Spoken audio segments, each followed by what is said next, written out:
በቆሎና እህል በሚገባ አምርተን ማንበላ ሰዎች ለፖለቲካ ስልጣን መንጠላጠል እንዴት እንደቀደም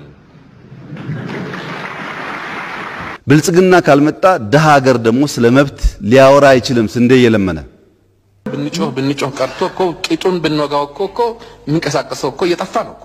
ሀገር እንወዳለን የሚሉ ኃይሎች መሰብሰብ መደጋገፍ አለመቻላቸው ነው ፈተና የሆነው።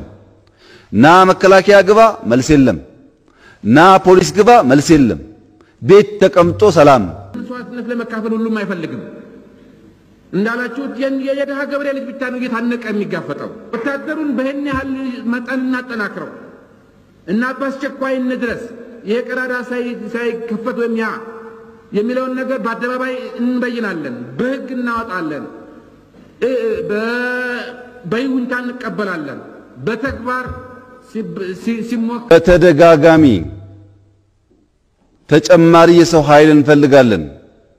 ኑና መከላከያን አጠናክሩ፣ ኑና ፖሊስ አጠናክሩ ስንል ያልሰማ ጆሮ በፌስቡክ ቢጨው ኢትዮጵያን አይታደጋት።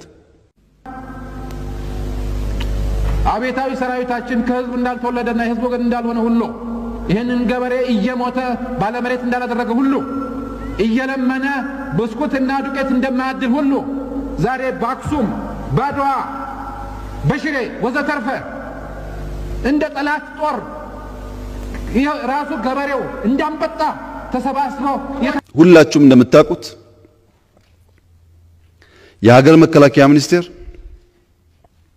የፌደራል ፖሊስ በየክልሉ ያሉ ልዩ ልዩ የጸጥታ ኃይሎች በየቀኑ የዜጎቻቸውን ህይወት ለመታደግና የኢትዮጵያን ቀጣይነት ለማረጋገጥ